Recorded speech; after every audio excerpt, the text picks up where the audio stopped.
हाँ तो मेरे भाइयों, कभी हमने सोचा है कि मरने के बाद आत्मा कहाँ जाती होगी? आखिर आत्मा का कहाँ स्थान होगा और आत्मा कहाँ रहती होगी? कुछ तो जगह होगी। आत्मा जो हमारे शरीर में से निकलती होगी कहाँ जाती होगी? क्या व्यवहार होता होगा उसके साथ? क्या होता होगा? ऐसा तो है नहीं है कि अगर जो है हम मर गए और मरने के बाद जो है खेल खत्म हो गया। क्योंकि मरना भी एक राज है। और ये मरना हमारे जीवन का ऐसी सच्चाई है कि हर एक इंसान को मरना है, हर एक इंसान को मरना है। और मरने के बाद क्या होता है, आदमी जो है सोच सकता है, एक जो है विचार कर सकता है, कल्पना कर सकता है, एक एहसास कर सकता है, एक उम्मीद रख सकता है कि ऐसा हो सकता है। लेकिन मेरे भाइयों, ये एक राज है मरना।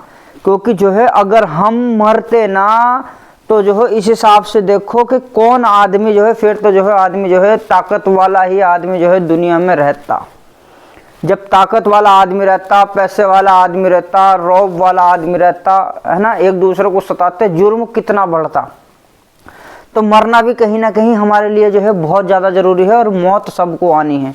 लेकिन हम सबसे पहले बात करने वाले हैं कि आखिर हमारी आत्मा कहाँ जाती होगी, कहाँ रहती होगी और क्या बर्ताव होता होगा हमारे आत्मा के साथ, क्या कष्टी पड़ती होगी या कोई दिक्कत नहीं। तो मेरा भाइयों, सबसे पहले मैं बता दूं कि जब हमारे जो है प्राण निकलते होंगे, हमारी जो है आत्मा निकलती होगी, तो दुनिया वालों को जो है ऐसा लगता होगा कि जैसा कि लगता है जैसे कि इसके प्राण निकल गए। लेकिन मेरे भाइयों, ये कोई ज़रूरी नहीं है कि प्राण निकल गए ऐसा लगता हो या निकल गए, ये दुनिया वाले महसूस करते हैं। लेकिन मरने वाले आदमी को जितनी परेशानी जो है मरते वक्त हो रही है, ऐसी ही परेशानी उसे जो है रेगुलर होती रहेगी। क्योंकि उसने जो है वो परेशानी देखी है, उसे वही एहसास हुआ है कि अब तो मरा और कितनी परेशानी हुई। इतना दर्द, इतनी परेशानी होती है एक आदमी को प्राण निकलने में मेरे भाइयों, कि अगर जो है एक आदमी की परेशानी अगर पूरी दुनिया पर भी जो है अगर डाल दी जाए, तो पूरी दुनिया जो है एक आदमी की मौत की परेशानी, कितना दर्द से जो है प्राण निकलते हैं किसी भी आदमी के, किसी को अंदाजा नहीं लगाया जा सकता, किसी की कल्पना नहीं करी जा सकती। लेकिन एक हल्की फुल्की जो है छोटी मोटी कल्पना करी जा सकती है कि अगर वही दर्द पूरी दुनिया को बांट दिया जाए, जो प्राण निकलते वक्त उसको जो है मिल रहा है, तो पूरी दुनिया तड़प के जो है जितने सेकंड में वो मर रहा है उतने ही सेकंड में मरेगी। इतनी तकलीफ होगी प्राण निकलते वक्त। ये प्राण निकलना कोई मामूली खेल नहीं है।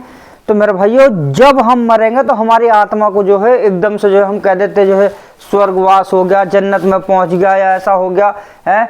तो मेरे भाइयों, सब गलत है। सबसे पहले मरने के बाद आत्मा जो है ना मेरे भाइयों, जानो कितने समय तक भटकती रहेगी और आत्मा को शांति नहीं मिलने की। क्यों?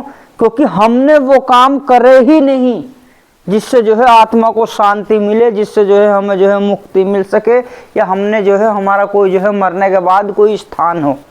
हमने कोई स्थान बना ही नहीं रखा, हमें तो भटकना पड़ेगा, उसकी सजाएं काटनी पड़ेगी। जो है सजा काटने के बाद जो है जब कोई स्थान बनेगा, जब जो है हमें कहीं मिलेगा। जितने भी दुनिया में हमने किसी को दुख दिए हैं, जितने भी हमारी जुबान से निकली हुई आवाज लोगों को दुख देकर निकली है, जितनी भी हमारी जुबान से बोली हुई बात लोगों को जो है भेदभाव के रास्ते पर लेकर गई है, जितना की बात हमने जो है लोगों को फंसाने के लिए झूठ बोले हैं, अपना स्वार्थ की वजह से झूठ बोला है, किसी भी प्रकार से जो है हमारी बात हमारी जो है किसी को चुभ की गई हो, या हमने जो है कितना भी अपना कोई जुर्म करा हो, आंखों से, हाथों से, मुंह से, शरीर से, वो सारा का सारा जो है मेरे भाइयों, जब हमारी आत्मा होगी ना, हमारी आत्मा जो है जब तक मुक्त नहीं पा सकती, जब तक उसे कोई ठिकाना नहीं मिल सकता, जब तक ये वो सारे पाप ना भोग ले। सबसे पहले वही आत्मा जो हमारी आत्मा है, ये मान के चलो कि जब वो निकल जाएगी, इतनी परेशानी में आ जाएगी वो कि उसे कुछ नहीं दिखाई देगा और ऐसा लगेगा कि जैसे कि पूरे दुनिया की परेशानी, और ये हकीकत बात है, जैसे कि पूरी दुनिया की परेशानी उसके पीछे बांध दी हो। ये भी अगर जो है हम कह दे कि जितना पूरे दुनिया की परेशानी है अगर उसके पीछे बांध दिया जाए और उसे जो है अकेले को उठानी पड़े तो ये कोई कम नहीं है, ये भी कुछ नहीं है। बहुत इससे भी ज़्यादा परेशानी पड़ेगी जब हमारी आत्मा जो है भटकेगी, हमारी आत्मा को जब शांति नहीं मिलने की। शांति का मतलब होता है जब अपने जो है करे हुए कर्मों से पीछा छूट जाना, छुटकारा पा जाना, उस चीज को कहते हैं अब तेरा ठिकाना ये है कि अब शांति मिल गई, कि भाई हाँ आराम करने को मिल गया, कि अब कौन सा जन्म लेना नहीं लेना, किस जन्म में जाना नहीं जाना, वो बाद की बात है। लेकिन अभी हमारे पास ये नहीं है क्योंकि हमारे कर्म बहुत गंदे थे, हमने काम बहुत गंदे करे थे, तो अभी मुक्ति नहीं पा सकते हम। अब नीचे से लेकर जमीन के कहने वाले जो है कल्पना करी जा सकती है कि जो है कहने वाले वैज्ञानिक कह रहे हैं, घूम रहे हैं, पृथ्वी घूम रही, इतने सारे ग्रह घूम रहे हैं, इसी पृथ्वी की हवा में जो पृथ्वी घूम रही है, यहां से लेकर जो है वही आत्मा, एक की आत्मा नहीं सबकी आत्मा, इन जुर्मों से लेकर जो है नीचे से लेकर उसी हवा के उसमें, उस पृथ्वी के उसके उसमें जितने भी उसकी हवा का प्रेशर होगा, अगर पृथ्वी इधर को घूम रही तो वो इधर को चलेगी। अब जब वो आत्मा उल्टी चलेगी पृथ्वी इधर से, यानी कि उसकी हवा का पूरा प्रेशर, जितनी भी परेशानी तकलीफ होगी वो सब उसी आत्मा को मिलेगा। जितने भी आत्मा जुर्म, मतलब पृथ्वी अगर ऐसे घूम रही है तो जितनी भी आत्मा उसमें से निकल के तुम्हें सबको ऐसे जाना है। अगर पृथ्वी ऐसे घूम रही है तो उन्हें सबको ऐसे जाना है, यानी कि प्रेशर के उसमें पूरा आत्मा को कष्टी यहीं से लगने लगेगी। कहने वाले नु भी कह देते हैं कि जो पृथ्वी घूम रही, ये आदमी के जो है कर्मों के ऊपर घूम रही, मालिक की शक्ति के ऊपर घूम रही। अब वो निर्भर करता है मालिक किस तरह, ईश्वर किस तरह घुमवाए। ये जो पृथ्वी घूम रही है, ये जो आदमी जुर्म जैसे कर करके लेके जा रहा है, जितनी स्पीड से घूमना है उसी इस पृथ्वी को भी जो है उसी आदमी की, उन्हीं आदमियों की आत्मा घुमाएगी जो कि कर्म करके जा रहे हैं। बाकी बैलेंस बनाना रोकना वो सब मालिक के अपने हाथ में है। बाकी घुमाओ, किसी को घुमाने की है तो किसी को उसमें उल्टा चलने की है प्रेशर से। इसी हिसाब से उस आत्मा को कुछ ना तो कुछ दिखाई देगा, उसी में ही जो है परेशानी होगी, उसी में ही गर्मी होगी, उसी में ही आग होगी, उसी में ही कांटे होंगे, उसी में ही परेशानी होगी। यहाँ से लेकर सातों जितने भी गिरे हैं दुनिया के सारे,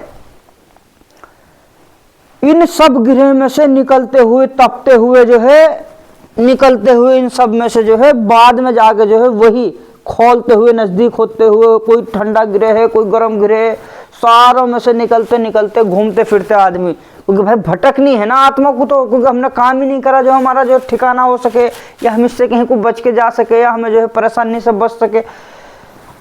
बाद में हमारी आत्मा जो है सूरज, जो कि जो सूरज है उसके अंदर जाकर जो है मेरे भाइयों समाएगी। जब वो जो है उसमें जो है फिर हमारी जो है आंच बनाई जाएगी, हड्डी बनाई जाएगी, कोयला ईंधन बनाया जाएगा, जो कि वो आंच फेंक रही उसकी आंच बनाई जाएगी उनकी, यानी कि जो पृथ्वी से लेकर हर चीज तक जो उसकी आग है, जो दहन है, जो उसकी आंच है, जो तपन है, वो सब जो है वो सब आत्मा उसी में जाएगी। वो अगर ये भी कह दिया जाए कि जो वो आंच आ रही है, वो जो आंच है, वो जो अगर कह दिया जाए जो आदमी जुर्म करके जाएगा वो सब उसमें पक रहे हैं और उसकी आंच है, तो ये भी कोई कहना गलत नहीं है। क्योंकि जो है इस बात की भी जो है कल्पना करी जा सकती है कि जो आदमी लोगों को सता के, मार के, परेशानी दे के जाएगा, वो एकदम से उसका बच के निकल के जाना आसान नहीं है। क्योंकि जो है जो सूरज है वो आत्मा उस सूरज के अंदर, उसकी आग के अंदर जलती रहेगी, खखलती रहेगी, पिघलती रहेगी, आंच देती रहेगी सारी। इन सब कष्टों के बाद पता नहीं फिर और कौन कौन सी आग होगी, कौन कौन सी चक्की होगी। इन सब में को निकलने के बाद आत्मा का जब बिल्कुल पिसता रहेगा, आदमी जलता रहेगा, पिसता रहेगा, चक्कियों में जलता रहेगा, तब कहीं जाकर जो है जब तक हमारी तन मन बिल्कुल साफ नहीं हो जाता, आदमी का जो है बिल्कुल हर प्रकार से देखकर जब तक जो है उसकी आत्मा बिल्कुल पवित्र नहीं हो जाती, जब तक आदमी जो है, जब तक उसकी आत्मा, मतलब जो वो गंदे कर्म अपने कर्म के करके गया और जितने उस कर्म के जो है उसकी सजा बन रही, जब तक वो किसी और जन्म में जन्म नहीं ले सकता, किसी और यूनि में जो है वो जन्म नहीं ले सकता। तभी जन्म लेगा वो यूनि में जब वो इस जन्म के पुण्य जो है, पाप जो है कमा के जाएगा, पुण्यों का जो है जितना बचाव हो सकता है उसके पुण्य से उतना बच के तब वो दूसरे जन्म में जन्म लेगा। तो मेरे भाइयों, ये इंसान की ऐसी जन्म होगी, ऐसी जूनी होगी इंसान की कि अगर जो चाहे वो इस जन्म में आकर अगर ढंग से चले तो हर जन्म का बचाव वो इस जन्म से कर सकता है। नहीं तो जो है मरने के बाद हमारी आत्मा को जो है कोई अंदाज़ा नहीं लगाया जा सकता, कैसी कैसी परेशानी पड़े, कैसी कैसी मुसीबतें पड़े। इन गिरोह के जो हमारे ये घिरे बने हुए हैं, जितने भी ये सूरज चांद जो बने हुए हैं, इनके जो है और जो जितने भी घिरे हैं, इन सब के बीच में पिसते हुए आत्मा को जो है इतनी कष्टी पड़ेगी, इतनी कष्टी पड़ेगी। ये एक कोई नहीं, इन सब के बीच में से जो है हमें जो है निकल के जाना है। ऐसे नहीं जाना, इन्हीं सब को पार करने के बाद, और पता नहीं कितनी होगी, इन सब को पार करने के बाद जब कहीं जाकर जो है हमें जो है अपना ठिकाना मिलेगा। और जिस आदमी के कर्म अच्छे होंगे उसे तो पता ही नहीं लगने का कि जो है जैसे ऐसा लगेगा जैसे लेटा था, सो गया और डायरेक्ट वहीं पहुंच गया, उसे इस चीज़ से कोई मतलब नहीं रहने का। इसलिए मैं कहता हूँ कर्म बहुत बड़ी चीज़ होती है। कर्म करो, अच्छे करो। और जो है बात मेरे भाइयों अगर अच्छी लगी हो तो कमेंट में ज़रूर बताना। लेकिन ये बिल्कुल सच्चाई है कि ये आत्मा जो है कहीं से बच के नहीं जा सकती। हमारे गंदे कर्म ही हमारी इस पृथ्वी को घुमाएंगे, यही इन गिरोह को घुमाएगी, हमारी आत्मा इन्हें घुमाएगी। कोई उल्टा चलेगा इसमें, कोई सीधा चलेगा इसमें, यही चक्की बनेगी। इन्हीं की हवाओं में हम पिसेंगे, इन्हीं के उसमें हम चलेंगे, इन्हीं में ही हर परेशानी, हर मुसीबत होगी, है इन्हीं में आग होगी, इन्हीं में सब होगी। ये सूरज जितने भी जो है हम सब इसी में जलेंगे, इन्हीं के ईंधन होंगे। ये एक देखने का देखा जाए तो एक नमूना है, बाकी तो जो है इससे कई कई करोड़ खरबों गुना ज़्यादा, अरबों गुना ज़्यादा परेशानी के सिस्टम होंगे, कल्पना करी जा सकती है। क्योंकि किसी को दुख दे के कोई आदमी बच नहीं सकता। ये बात सत्य है और सत्य है।